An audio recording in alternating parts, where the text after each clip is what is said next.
네, 오늘 제목은 사울의 왕관을 마주한 다윗입니다. 사울의 왕관을 마주한 다윗, 부제로는 다윗의 마지막 시험입니다.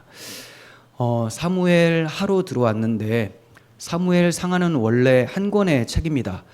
히브리어 성경에서는 한 권으로 되어 있는데 이게 헬라어 역본인 70인역이라고 있는데요. 거기에서 두 권으로 나눠지게 돼요. 그리고 그 전통에 따라서 지금도 대부분의 번역본들은 사무엘 상하 두 권으로 이렇게 나누어져 있습니다. 두 권으로 나뉘게 되는 분기점은 사울의 죽음이에요. 사울의 죽음. 사울은 어떤 사람이기에 그 사람의 죽음이 분기점이 되느냐? 사울은 이스라엘의 왕이긴 하지만 하나님이 기뻐하셔서 이전부터 계획하시고 택하신 왕이 아니라 백성들이 이방의 여러 나라들과 같은 눈에 보기에 우리 눈에 보이면서 굉장히 겉모습이 출중한 그런 왕을 세워달라라고 요청을 했기 때문에 하나님께서 그 요청을 탐탁지 않지만 들어주셔서 세워진 왕입니다. 한마디로 인간이 좋아해서 세워진 왕이에요. 그런데 그는 이스라엘의 대적들을 온전히 물리치지를 못했어요. 블레셋 장수 골리앗을 죽인 것도 사울이 아니라 다윗, 어린 목동 다윗이었죠. 그리고 사무엘 선지자가 사울에게 아말렉을 완전히 진멸하라라고 명령을 했는데도 다 죽이지 않고 아말렉 왕 아각을 살려두고 또 자기가 보기에 괜찮은 가치 있는 것들, 살찐 짐승들은 그대로 살려왔습니다. 이것이 바로 사울이 폐위된 가장 결정적인 원인이 되었습니다. 사울은 주변 대적들을 어느 정도 몰아내기는 했지만 결국 완전히 몰아내야 될 블레셋을 몰아내지 못하고 오히려 그들의 공격을 받아 죽임당하게 됩니다. 이게 바로 인간이 세운 왕, 인간 중심 왕의 한계를 잘 보여주고 있는 것이죠. 자, 그러면 하나님께서 택하여 세우신 왕 다윗은 어떠한가? 다윗은 뭔가 다른 사람인가? 그렇지 않아요. 다윗이나 사울이나 믿을 수 없는 건 마찬가지입니다. 왜냐하면 다윗도 인간은 다 죄인이기 때문에. 그래서 그들 자신에게는 소망이 없어요. 물론 다윗의 모습을 보면 사울보다는 좀 나아 보이는 장면들이 많이 나오죠. 하지만 이것은 다윗이란 그 사람 자체가 나아서가 아니라 하나님께서 그에게 은혜 베풀어 주시고 그에게 역사하신 은혜의 결과라는 거죠. 하나님께서 잠시라도 다윗을 내버려 두시면 다윗이 어떤 일을 하게 되느냐? 살인을 하게 되고 간음을 하게 되고 자기 힘을 가시하기 위해서 하나님께서 마련해 놓은 하나님의 백성을 인구조사해서 스스로 교만케 되는 이러한 죄를 범하는 사람이라는 겁니다. 그러니까 사울이나 다윗이나 둘 다 똑같은 죄인으로서 그 사람에게는 소망이 없다는 것을 성경은 말씀하고 있는 거예요. 그럼 소망이라는 것은 도대체 뭐냐? 주님의 은혜와 일하심 뿐이 우리의 소망이 되는 것입니다. 그러므로 하나님께서는 당신의 일을 사울이나 다윗으로 이루어 가시는 것이 아니라 하나님 스스로 이루어 가시는 거예요. 하나님께서는 자기 언약에 신실하시기 때문에 묵묵히 그 일을 이어가시는 겁니다. 하나님께서 당신이 약속하시고 그 일을 이어가지 않으신다면 거짓말하신 자가 되죠. 신실하지 못한 자가 되기 때문에 하나님은 약속하신 바를 묵묵히 이행해 가시는 거예요. 그때 다윗은 다만 은혜로 택하심을 받아서 은혜로 쓰임을 받는 거예요. 부름을 받는 것도 은혜요, 그가 쓰임을 받는 것도 은혜라는 거죠. 하나님이 그 은혜의 손을 딱 거둬버리면 앞서 말씀드린 대로 살인과 간음과 교만이 하늘을 찌르게 된다는 겁니다. 그러니까 하나님께서 다윗을 그냥 은혜 베푸시기를 작정하셔서 그를 택하고 그를 인도해 주셨다라는 것을 우리는 말할 수밖에 없습니다. 이것은 다윗뿐만이 아니라 모든 교회 역사도 하나님께서 그렇게 이끌어 오신 거예요. 교회사 가운데 많은 믿음의 선배들이 있습니다. 우리는 그런 사람들을 보고 참 대단하다라고 생각을 하고 또 어떤 사람들은 뭐 위대한 종교 개혁자 이런 소리 하는데 저는 그 위대한이라는 단어를 되게 듣기 싫어합니다. 무슨 개혁주의에 위대한이 어디 있습니까? 위대한 것은 하나님만 있고 개혁주의는 그냥 하나님께서 아무 쓸모없는 자를 들어 쓰셔서 그가 아주 훌륭하게 쓰임을 받았다. 모든 것이 하나님의 은혜입니다. 이렇게 말을 해야 되죠. 무슨 뭐 설교의 황태자라고 하고 뭐 청교도의 왕자고 별명이 엄청 많은데 그런 게 중요한 것이 아니고 그렇게 하나님께서 그를 지어 가시고 세워 가셔서 그에게 이러한 모습이 나타났다. 우리 이렇게 생각을 해야 되는 것이죠. 그러니까 교회사에 그 많은 어려움이 있었음에도 불구하고 우리가 복음 진리를 지킬 수 있었던 것도 하나님께서 아무 쓸모없는 자들을 쓸모 있게 은혜 베푸셔서 사용해 가셨다는 것. 그 하나님은 지금도 우리를 사용하고 계신다. 우리가 뭐 쓸만해서가 아니라 쓸모 없지만 깎고 다듬고 세워 가시면서 성장시켜 가시면서 하나님 보시기에 합당하게 이루어 가시는 하나님의 은혜의 손길이 있었기 때문에 우리가 쓰임을 받는 거라는 거죠. 그러므로 우리는 사람을 높이거나 그 사람의 됨됨이에 주목하면서 성경을 봐서는 안 됩니다. 물론 그 사람의 어떤 장점들, 은혜로 인한 결과를 할지라도 그 장점들에 대해서 도전받고 나도 주의 은혜로 저런 삶을 살아야 되겠다. 이것은 좋지만 성경의 1차적인 그 목적이 사람에게 주목하라는 것이 아니기 때문에 그 점을 잊지 말아야 됩니다. 우리는 성경을 통해서 하나님께서 어떻게 자기 언약을 신실하게 이루어 가셨는가, 그러면서 아무 쓸모없는 인간들을 어떻게 귀하게 사용을 하셨는가, 이런 하나님의 은혜의 손길에 주목할 수 있어야 되는 거예요. 자, 1장에 이제 들어왔습니다. 1장의 내용은 두 개로 나눠지는데 전반부는 사울이 죽었다라는 소식을 다윗이 특이한 방법으로 듣게 되고요. 그 소식 때문에 매우 슬퍼하면서 슬픈 노래를 지은 것이 후반부 내용이에요. 그럼 전반부를 조금 더 자세하게 말씀드리면 다윗이 아말렉과 전투에서 승리하여 돌아와서 시글락에 이틀 동안 머물렀는데 이 시글락은 블레셋이죠. 아직까지 다윗은 블레셋과 여전히 한 통속인 모양새입니다. 기억하시죠? 블레셋과 이스라엘 싸울 때 나갔다가 자기 동족을 죽일 뻔한 그런 상황이었는데 하나님께서 은혜로 돌아가도록 만들어 주셨죠. 그래서 시글락에 와 보니 이미 아말렉이 침공해서 물건들과 여자들과 노인들을 다 데리고 가버린 거예요. 너무 당황스러운 나머지 하나님께 기도했는데 빨리 쫓아가라, 잡을 수 있다 해서 여차저차해서 결국 싸워 승리하고 데리고 오는 길입니다. 데리고 와서 이틀 동안 머물게 되었는데 아말렉을 쳐서 돌아왔는데 사울 진영, 그러니까 이스라엘 진영에서 싸우다가 돌아온 것처럼 보이는 옷이 다 찢어진 이 사람이 한 명 와서 다윗에게 넙죽 엎드리면서 사울의 왕관과 팔찌를 갖다 바치는 겁니다. 그래서 그 사람이 이따가 말씀드리겠지만 아말렉 사람이에요. 굉장히 좀 특이하죠. 아말렉을 치고 왔는데 아말렉 사람이 와서 사울이 죽었습니다, 사울 왕의 왕관입니다, 팔찌입니다 하면서 갖다 바치는 겁니다.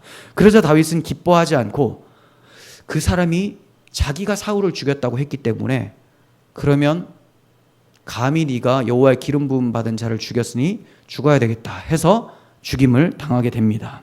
그리고 사울과 요나단의 죽음을 매우 슬퍼하면서 노래를 만들고 이것을 백성들에게 가르치라고 해요. 늘 기억하라. 그러니까 사울과 요나단을 많이 사랑했다라는 것이 나타나죠. 다윗이 왜 보고한 사람을 죽였고 또 왜 이렇게 사울의 죽음을 슬퍼한 걸까요? 단지 그의 인간적인 면만 보고 해석을 하려고 하면 답이 나오질 않습니다. 하나님의 의도가 무엇인가, 그리고 또 그 의도를 알기 위해서는 이 기사가 놓여있는 문맥을 잘 파악하셔야 돼요. 지금 다윗은 왕이 되지 않은 상태, 하지만 곧 왕이 될 상황이죠. 곧 왕이 될 상황.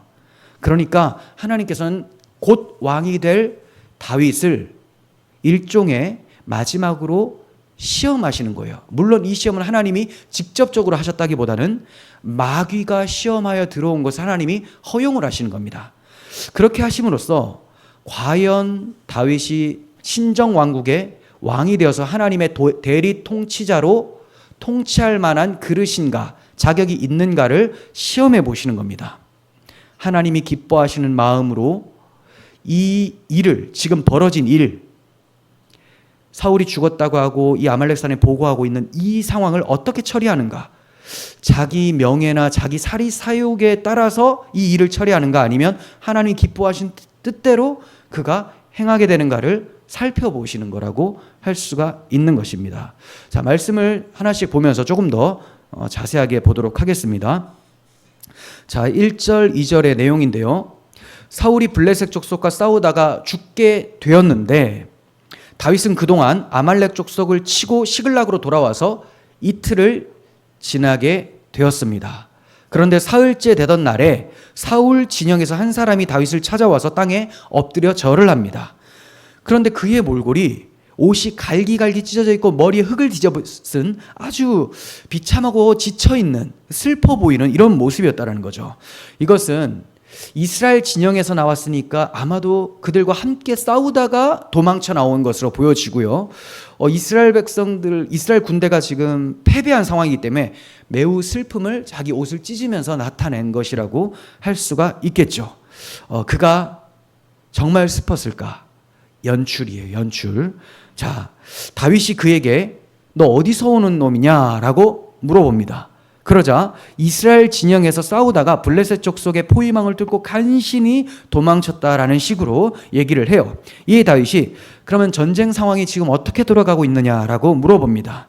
그러자 이스라엘이 패배해서 도망친 사람들이 있고 대부분은 길보아 산에서 전사했고 이때 사울과 요나단도 함께 죽었습니다 라고 보고를 해요. 그러자 다윗이 사울과 요나단이 죽었다는 것을 네가 어떻게 아느냐라고 또 질문을 합니다. 그러자 그는 자신이 우연히 길보아 산으로 올라갔다가 사울이 자기 창자로에 기대어 서서 너무 힘들어하는 모습을 보게 되었다라는 거예요. 근데 사울이 고개를 돌려서 자기를 보면서 얘야 이리 와봐라 라는 소리를 해서 자기 앞으로 갔다라는 겁니다. 그랬더니 너는 누구냐라고 묻길래 저는 아말렉 사람입니다 라고 대답해 줬어요. 그러자 사울이 자기는 지금 죽지도 못하고 고통 중에만 있으니 자기를 죽여달라고 합니다.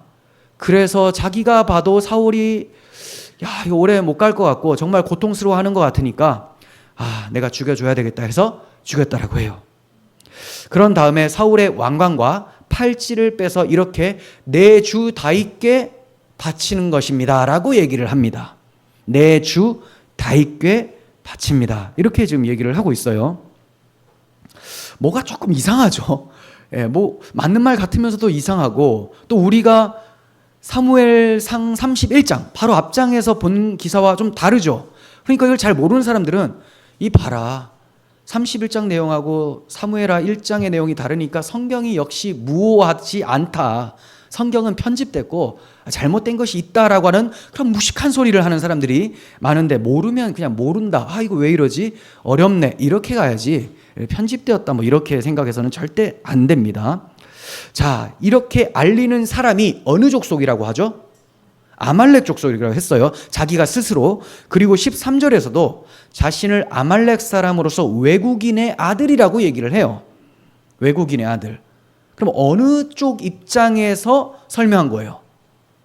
이스라엘 입장에서 얘기를 한 거죠. 그러니까 외국인의 아들. 이게 무슨 말이냐면 자기가 외국인과 나그네처럼 이스라엘 땅에 지금 살고는 있긴 하지만 사실 이스라엘 사람이 아니고 아말렉 사람입니다, 이 얘기예요.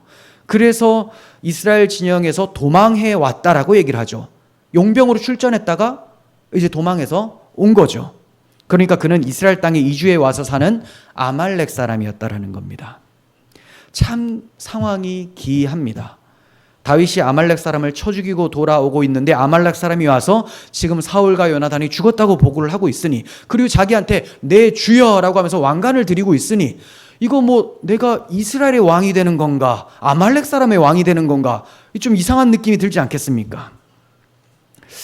우리가 생각해보고자 하는 거는 이 아말렉 사람을 다윗에게 보내셔서 사울의 왕관을 건네면서 자기가 사울을 죽였다고 보고를 하도록 섭리 중에 허용하신 하나님의 의도가 무엇인가, 하나님께서 왜 이런 것을 허용하고 계시는가라는 거죠. 우선적으로 우리가 생각해 볼 것은 아말렉 사람의 보고가 참말인지 거짓말인지라는 거예요. 뭘까요?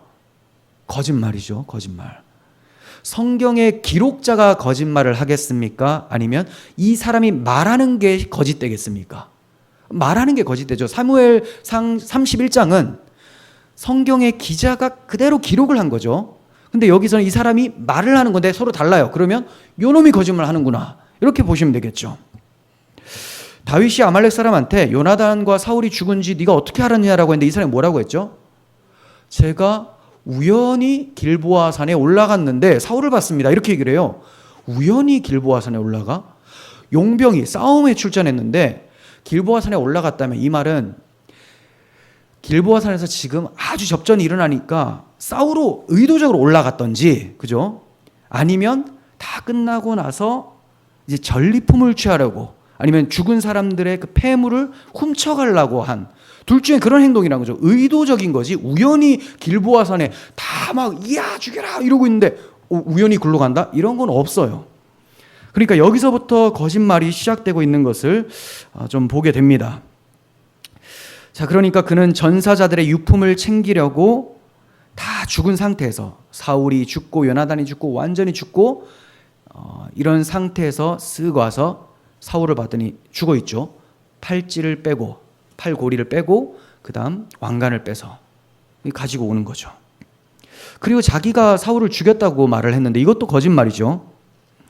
31장에 보면 사울이 스스로 칼에 엎드려 죽었어요. 왜 죽었습니까? 원래는 무기를 든 자기 신하한테 나를 대신 찌르라고 했죠. 왜?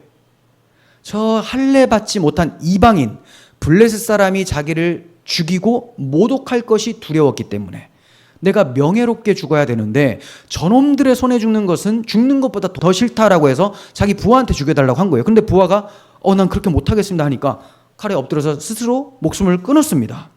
그런데 이렇게 할례 받지 못한 이방인에게 죽기를 싫어했었던 사울이 너 누구냐라고 했는데 이 사람 뭐라 했어요? 아말렉 사람입니다. 너 나 좀 찔러달라. 이게 말이 돼요? 말이 안 된다는 거죠. 거짓이었죠. 하나님께서는 블레셋을 통해서 사울을 심판하긴 하셨는데 중상을 입혀서 죽어가도록 하셨지 할례 받지 않은 블레셋 사람들의 손에 죽도록은 허용하지 않으셨어요.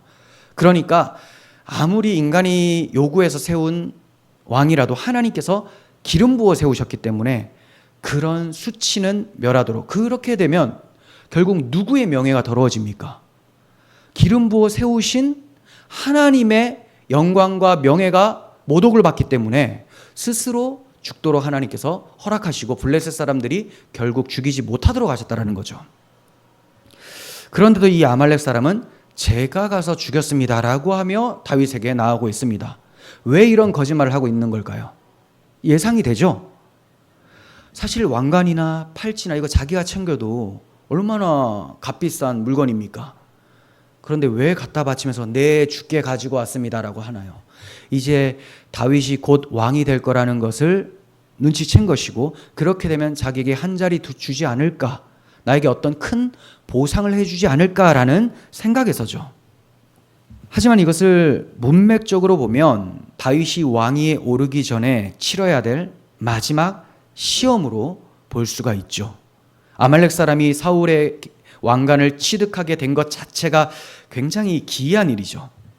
그러므로 그가 왕관을 취득하게 된 것은 다윗을 시험케 하시기 위한 하나님의 섭리 중에 일어난 것이다라고 생각을 해야 됩니다.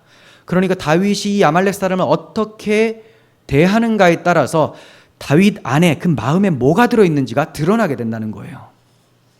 다윗은 지금 자신을 죽이기 위해서 추격하는 사울을 피해서 블레셋 땅 시글락에 있는 상황이죠. 그런데 그 사울이 죽었다고 보고를 받았어요.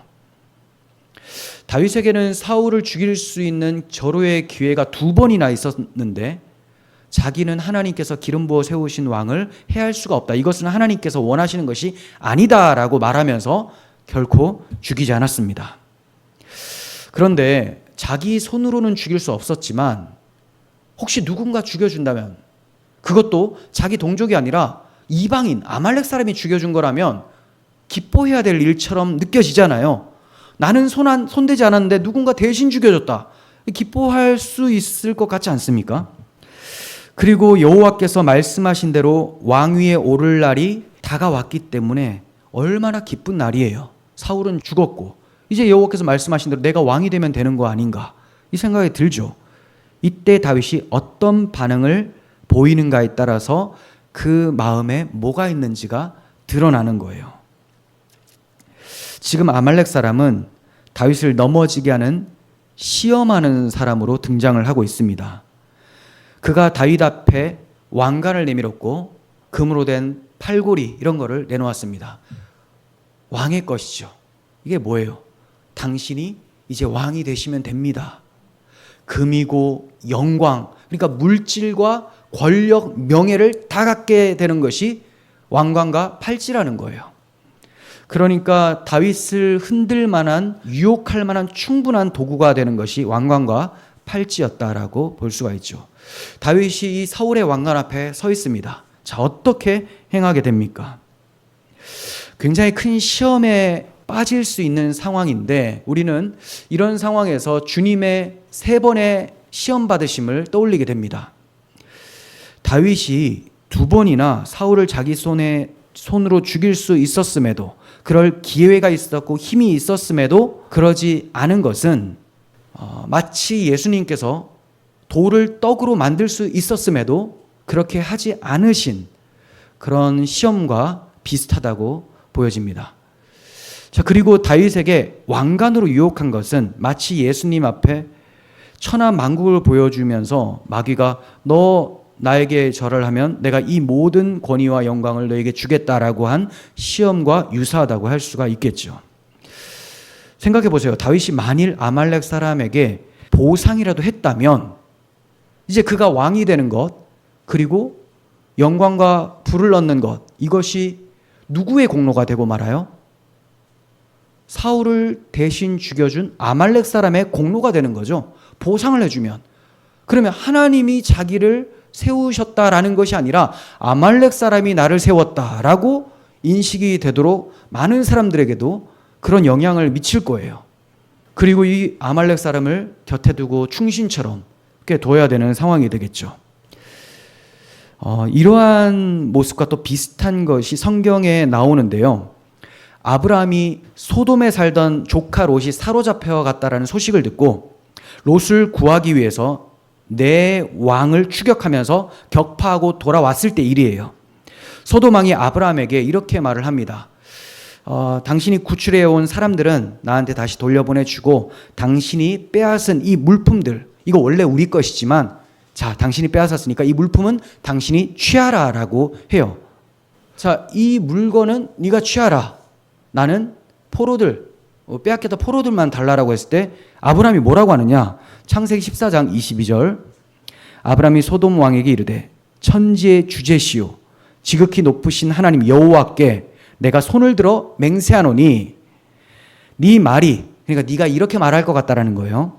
내가 아브라함으로 치부하게 하였다 할까 하여 부를 얻게 해줬다 할까 하여, 이 말이에요. 내가 아브라함을 부자 되게 했다고 할까 하여 내게 속한 것은 시로라기 하나나 들매끈 한 가닥도 내가 가지지 않겠다라고 합니다. 이 전쟁, 내가 이 4명의 왕을 쳐서 물리치고 돌아올 수 있었던 것은 여호와께서 붙여주신 여호와의 전쟁이고 여호와께 공로를 돌려야 되는 것이지 너 같은 소돔 왕에게 내가 영광을 돌릴 수가 없다. 내가 이걸 받는다면 네가 잘해서 나를 부하게 했다라고 했을 거 아니냐. 나의 부요함은 우리 하나님께 있다라고 하는 거예요. 아브라함처럼 다윗도 같은 마음이었습니다. 자기가 왕위에 오르는 것은 하나님 때문이지 이 아말렉 사람 때문이 아니라는 거죠. 만약 다윗이 왕위에 오르게 되는 것이 자기 명예나 영광을 위한 것이라고 생각했다면 사울을 죽인 아말렉 사람의 행동을 칭찬했을 거예요. 이거 너무 잘된 일이라고 생각했을 겁니다. 그래서 보상도 해줬을 거예요. 하지만 그렇게 했다면 그 마음에, 다윗의 마음에 하나님 나라와 하나님의 영광, 하나님의 주권 이런 것은 없고 온통 사울처럼 자기 왕위를 얻으려고 하고 자기 명예와 영광과 부를 얻으려고 하는 그 사리 사욕으로 가득했다라는 것이 드러나고 마는 것이죠. 그렇게 돼버리면 하나님의 신정 왕국의 대리 통치자, 정말 메시아 왕, 그 메시아의 예표적 인물로서 전혀 자격이 없는 사람으로 드러나게 됩니다. 그러면 이 마지막 시험에서 실패하는 게 되는 거예요. 하지만 다윗은 왕관에 주목하지 않았습니다. 분명히 왕관을 내밀었지만 왕관이 아니라 하나님의 역사를 보았던 것이고, 또 이 아말렉 사람의 행위가 그에게는 전혀 기쁘게 다가오지 않고 오히려 화가 나도록 만들었습니다. 왜냐하면 다윗은 이 행위가 하나님에 대한 반역과 모독이라고 생각을 했기 때문에 기뻐하지 않고 오히려 화가 났었던 겁니다.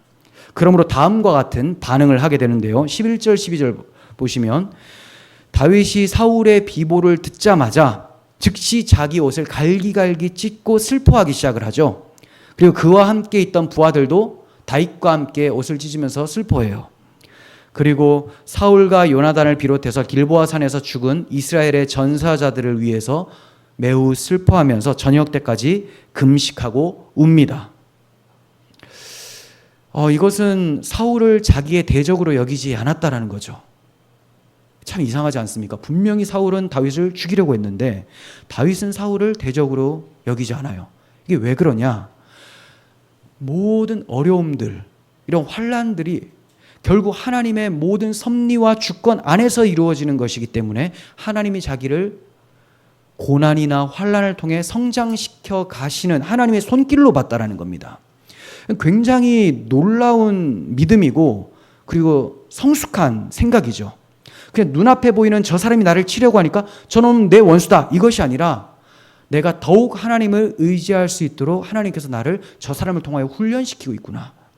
자, 이 점은 나중에 다윗이 잘못했을 때 압살롬에게, 자기 아들 압살롬과 그 졸개들에게 맨날 쫓겨다니게 되거든요.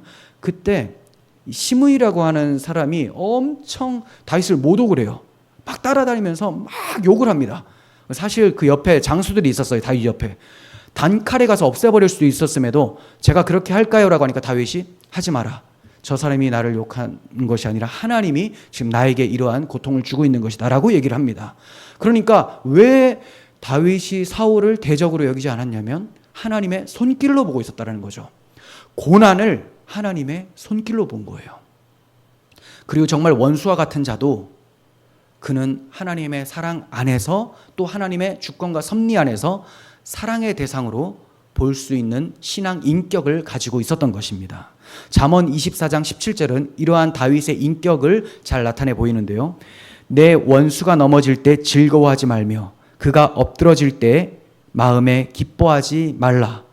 여호와께서 이것을 보시고 기뻐하지 아니하사 그의 진노를 그에게서 옮기실까 두려우니라. 네. 여호와께서 이것을 기뻐하지 않으신다고 하죠. 그런데 다윗이 사울의 죽음을 기뻐하지 않아요. 왜요? 다윗이 여호와의 마음에 합한 자라고 소개가 되죠. 여호와의 마음을 다윗이 고난을 통해 더욱 풍성히 배우게 됩니다. 그러니까 원수가 죽임당하고 실패하고 넘어질 때 막 즐거워하고 웃고 막 그러지 마세요. 그것이 오히려 하나님께서 그에게 내리려는 진노가 나에게 올 수도 있다는 것을 아셔야 됩니다. 겸손해야 되죠. 겸손해야 돼요. 나도 하나님의 은혜가 아니면 저런 악한 모습을 보일 수 있다는 것을 알고 입을 잠잠히 만들어야 되고 하나님 앞에 겸손을 견지해야 됩니다. 자, 이 광경을 보면서 아말렉 사람이 무슨 생각을 했을까요? 자기는 상을 받을 줄 알았는데 다윗과 그의 모든 사람들이 옷을 찌면서 펑펑 울고 있으니까 굉장히 당황스럽죠. 그러면서 야, 이거 이스라엘 사람들, 여호와의 백성은 뭔가 다르긴 하네. 원수가 죽었는데도 저렇게 슬퍼하더니 저 사람들 도대체 무슨 마음인가? 이런 놀라움이 있었을 거예요. 또 하나는 두려움이 있을 거예요. 아니, 보상을 줘야 될 것 같은데 지금 저 모습은 나에게 보상을 베풀 것 같지는 않다. 이거 큰일 났네. 이런 생각이 들었겠죠. 아니나 다를까 다윗이 얘기를 합니다. 네가 감히 여호와의 기름 부음 받은 왕을 죽이다니 하면서 그를 무섭게 책망하고 사람을 시켜서 그를 죽이라고 해서 그가 죽게 됩니다. 속전속결로 그냥 바로 죽임당한 거예요. 사울의 죽음을 자기 성공의 기회로 삼기 위해서 사울의 왕관과 팔찌를 가져다가 내 주여 받으시옵소서라고 했는데 결국 보상을 받은 것이 아니라 심판을 받게 되었습니다. 이러한 일이 세상에서 나타난 일이라면 칭찬을 하고 보상을 해줬을 거예요. 네가 나의 대적을 죽였구나. 네가 나에게 한자리 하도록 아주 큰 공을 세웠구나. 그래, 당신은 무엇을 행하였는고? 오, 그런 일을 행하였느냐? 한자리 줘라. 이렇게 된다는 거죠.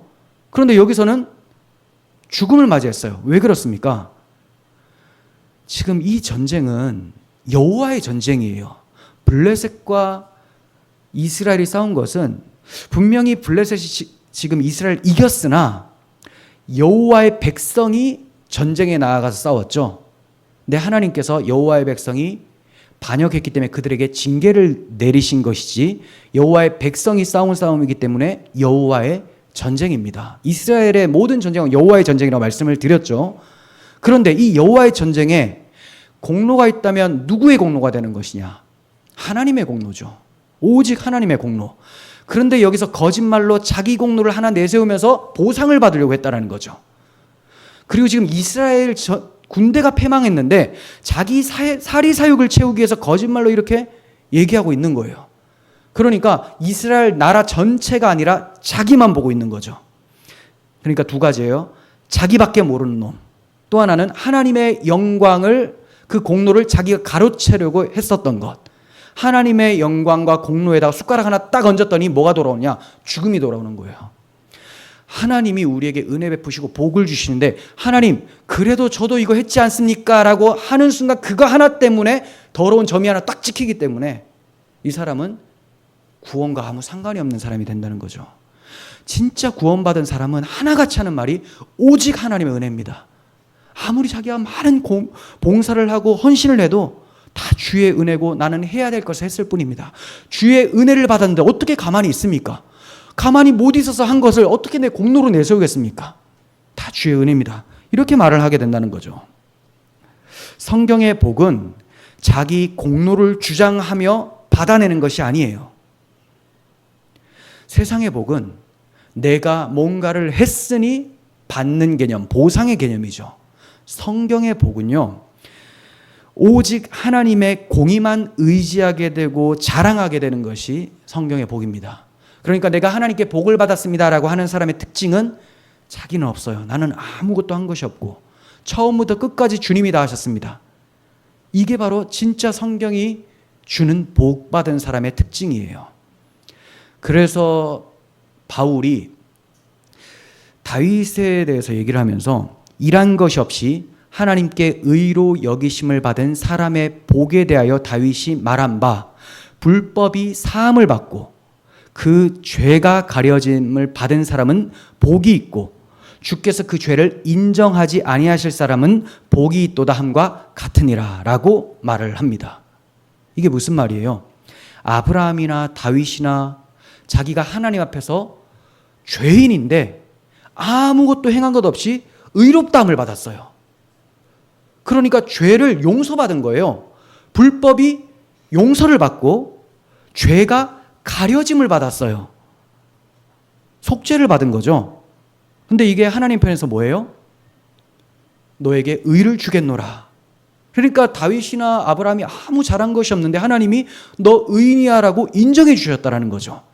이게 진짜 복이에요. 그래서 하나님 앞에 의롭다함을 받은 죄사함의 복을 받은 사람의 특징은 나는 일한 것이 아무것도 없습니다.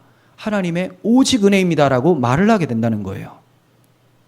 그런데 이 아말렉 사람은 여호와의 전쟁 언저리에 있으면서도 이스라엘 백성 가운데 살고 있으면서도 그 전쟁에 참여했으면서도 이 여호와의 전쟁의 속성을 전혀 깨닫지 못하고 있었습니다. 이게 바로 저주받은 자들의 특징이에요. 교회는 나와 있고 설교는 들어도 구원 어떻게 받습니까? 주님의 은혜이지만 나도 잘해야 됩니다 라고 하면 숟가락 하나 탁 얹어요. 전혀 모르는 거죠.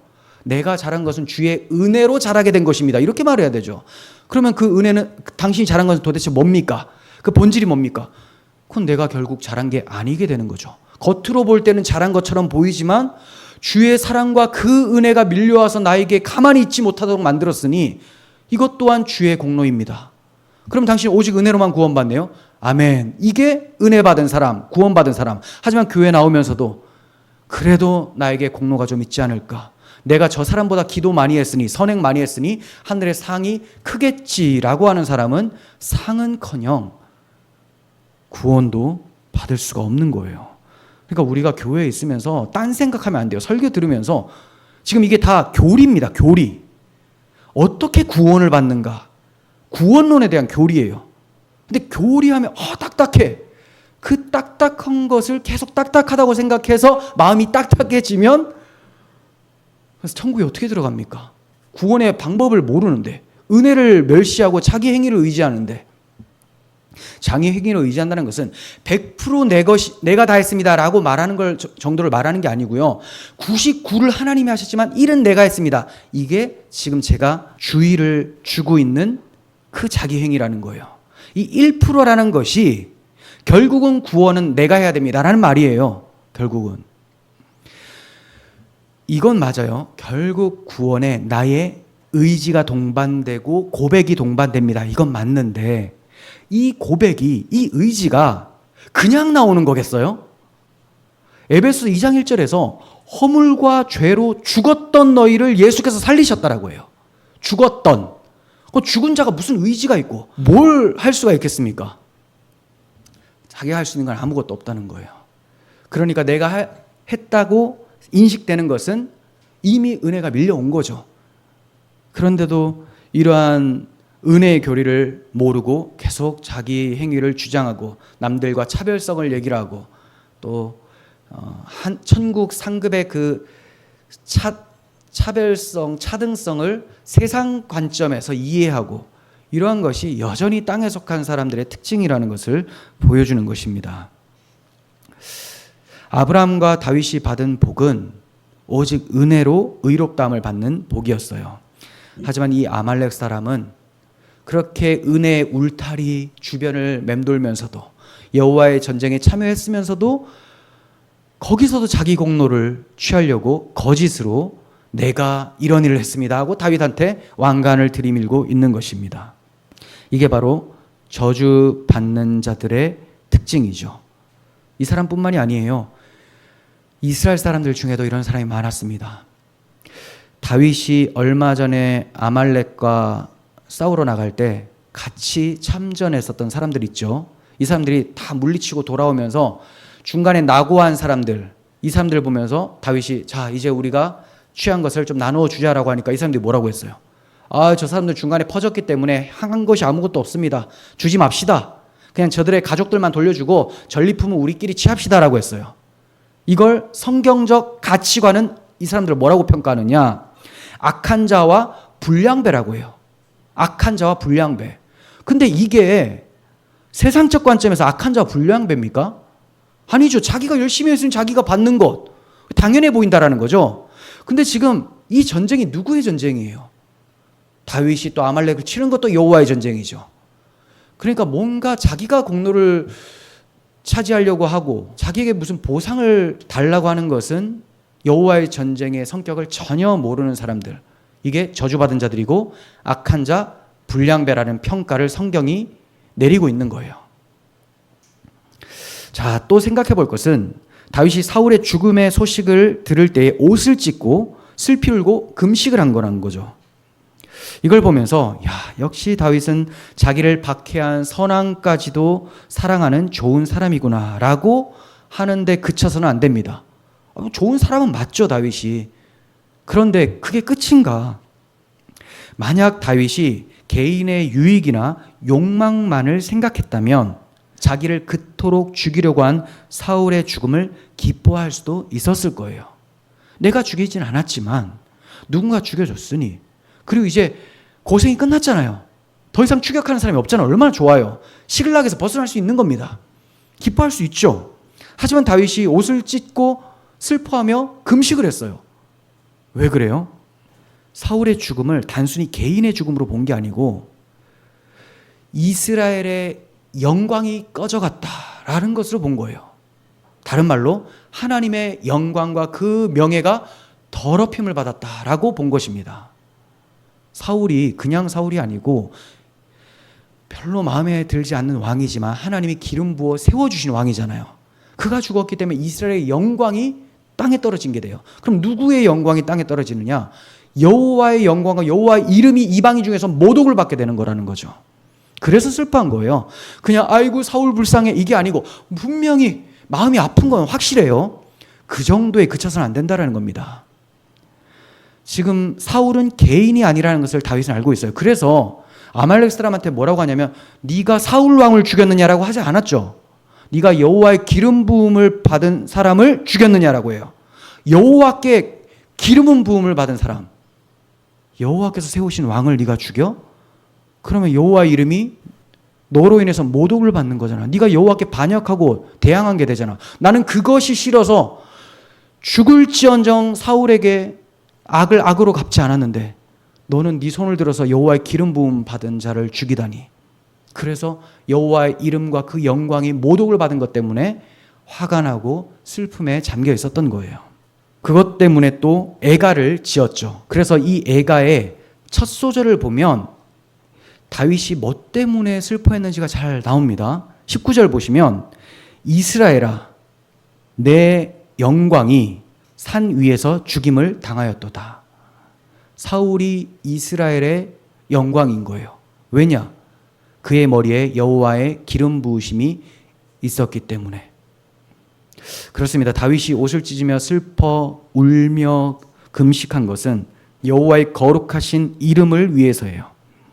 다윗은 자신이 골리앗과 싸울 때 외쳤었던 만군의 여호와의 이름, 골리앗이 모독하고 있는 이스라엘 군대 하나님의 이름이 모독을 받는 것을 참을 수가 없었던 것이고 그것 때문에 슬펐던 것입니다. 그러므로 다윗이 치르고 있는 이 시험은 왕이 되었을 때 하나님의 거룩하신 이름과 영광을 위해서 그가 싸울 건지 아니면 자기 왕위와 자기 명예를 위해서 행할는지를 분별하는 시금석이 되는 시험이었던 것이죠. 하나님께서는 다윗에게 이러한 반응이 나타날 것을 기대하며 시험을 허락하셨던 거예요. 왜냐하면 사울 왕을 보시면서 전혀 그러한 모습을 발견하지 못하셨거든요. 사울은 자기 왕위와 자기 명예를 위해서 싸웠는데 이제 세워지는 이 다윗은 과연 나의 왕위와 나의 영광을 위해서 싸울 것인가? 아니면 자기만을 위해서 행할 것인가? 다윗은 이 시험에 통과를 한 것입니다. 다윗은 사울이 죽고 이스라엘이 패배했다라는 이 사실을 가드에도 알리지 말고 아스글론 거리에서도 전파하지 말라고 해요. 왜 그래야만 하는가? 자, 이게 20절에 나오죠. 하반절에 블레셋 사람들의 딸들이 즐거워할까? 또 할례 받지 못한 자의 딸들이 개가를 부를까 염려해서라는 거예요. 그러니까 뭘 염려하는지 확실하게 알겠죠. 사울이 죽은 거 개인적으로 마음 너무 아파요. 하지만 그냥 개인적인 것을 넘어서는 거예요. 하나님의 이름이 지금 모독을 받고 있는데 이거 알리지 마라. 사울이 죽었다면 저 이방인들이 얼마나 우리 하나님을 욕하고 하나님이 능력이 없다고 말을 하겠냐.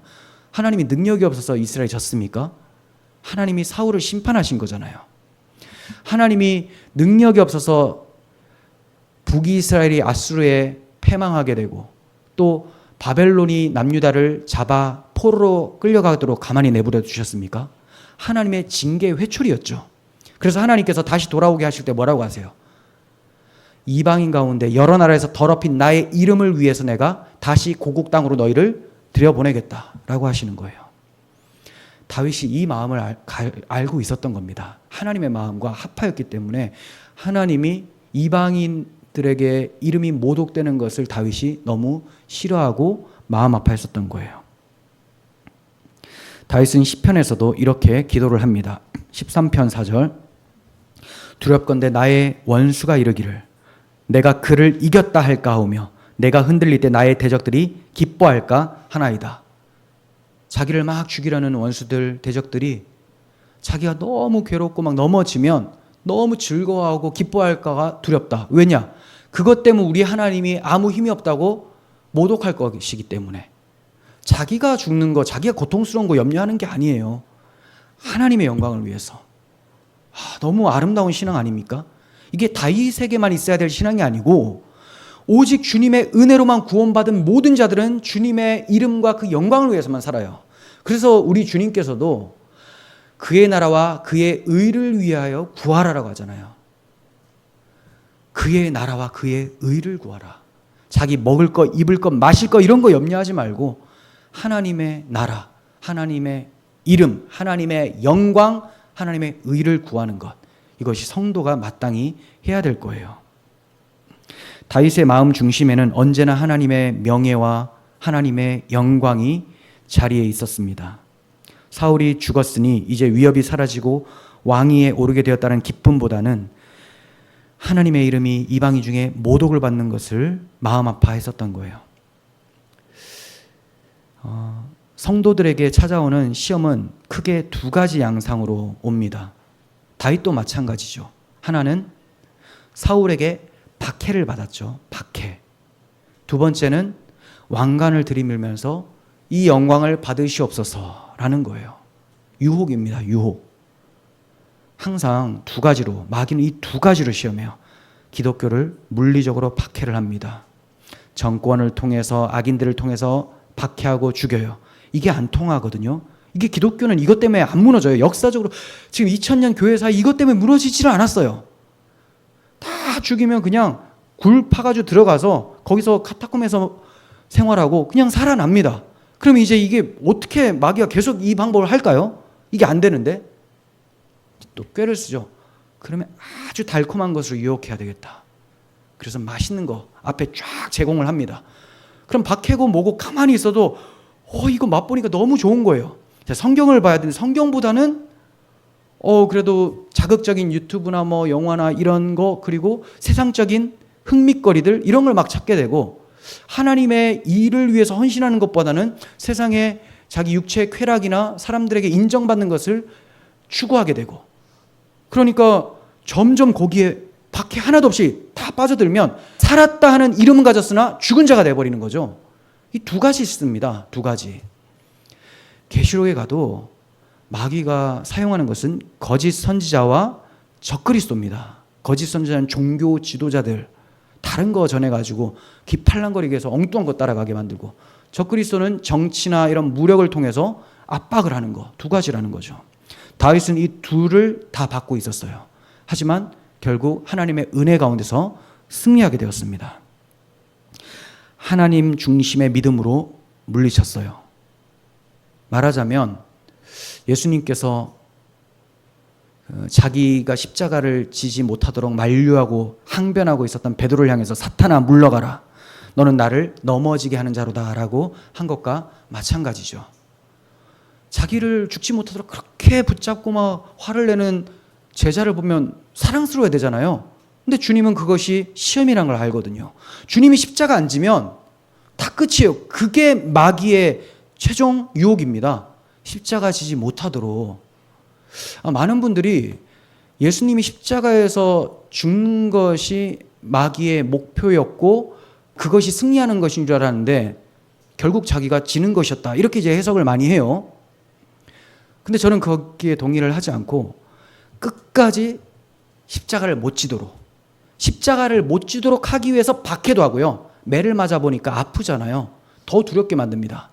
그런데 또 예수님을 왕 삼으려고 하는 사람들도 막 생기고, 추종하는 사람도 세우고, 그리고 십자가 위에 달렸을 때도 당신이 하나님의 아들이면 한번 내려와 봐라, 메시아임을 입증해 봐라 라고 하는 그런 유혹까지 받는다는 거죠. 마귀는 어떻게든 내려오게 만드는 거예요. 내려오면 속죄가 이루어지지 않으니 구원이 없어요. 그거라는 거죠. 그렇지만 예수님은 이 모든 시험에서 다 승리하셨습니다. 다윗은 이 메시아의 예표적인 왕으로 세움을 받는 사람이에요. 그러므로 이러한 시험을 하나님께서 하셨던 것이고, 또 다윗은 이것을 극복하게 된 것입니다. 하지만 이렇게 극복할 수 있는 믿음을 누가 준비시켜 주셨겠습니까? 다윗이 무슨 뭐가 잘났다고 그런 믿음을 가질 수가 있어요. 스스로가 허물과 죄로 죽은 인간이. 부족한 다윗을 시련을 통해서 하나님께서는 연단시켜 주시고 성장시켜 주셔서 믿음의 사람으로 만드셨던 거예요. 우리가 이미 살펴봤지만 아브라함이나 또 특히 야곱, 우리 하나님의 구원 계획 길게 살펴봤죠. 야곱 엄청 길었습니다.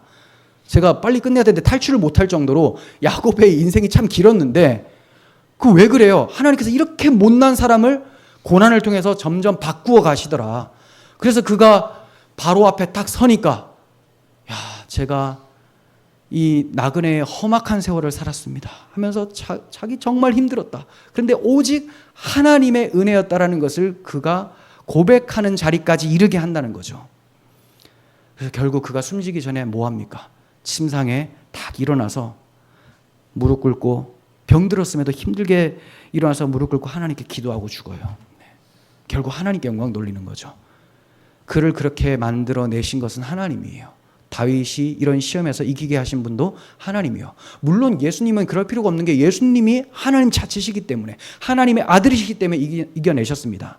우리는 이 다윗을 보면서 예수님도 생각해야 되지만 결과적으로 우리 성도들, 하나님 앞에서 왕 같은 제사장으로 살아가는 우리 성도들을 하나님이 이렇게 준비시켜 가신다라는 것을 보여주고 있는 거예요. 그리고 하나님께서 다윗을 사용하셨을 때처럼 우리를 사용하실 때도 이러한 테스트를 거치고 사용하실 때가 많습니다. 그래서 이것을 안 바울은 집사를 세울 때, 하나님이 그를 쓰시고자 할 때 어떻게 해요? 시험해 보라고 해요. 디모데전서 3장 9절. 깨끗한 양심의 믿음의 비밀을 가진 자라야 할지니 이에 이 사람들을 먼저 시험하여 보고 그 외에 책망할 것이 없으면 집사의 직분을 맡게 할 것이요. 시험해 봐야 되는 거죠.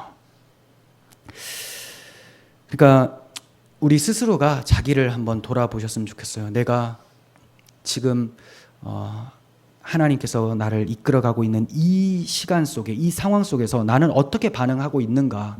어떤 특별한 것을 시험이라고 생각하지 마시고 지금 이 현실이에요. 현실. 이게 다 시험의 장입니다. 뭐 다윗에게 특별한 시험이 있었어요? 모든 삶이 다 시험이죠. 그때 실패하기도 했고 잘못하기도 했어요. 그렇지만 하나님께서 그러한 과정을 통해 훈련시켜 가시고 성숙해 만드신 거예요. 우리도 지금 그 과정 가운데 있어요. 깨어 있으셔야 됩니다. 그리고 우리가 반면 교사인 아말렉 사람을 통해서 어떤 교훈을 얻게 됩니까? 여호와의 전쟁에 참여하는 자는 자기 공로를 주장할 수 없고 또 하나님의 공로를 가로채려 해서도 안 된다는 것을 알게 됩니다. 여호와의 전쟁에 참여하는 자는. 근데 여호와의 전쟁은 뭐냐? 내 삶이에요. 내 삶이 구원의 완성을 향해 가고 있죠.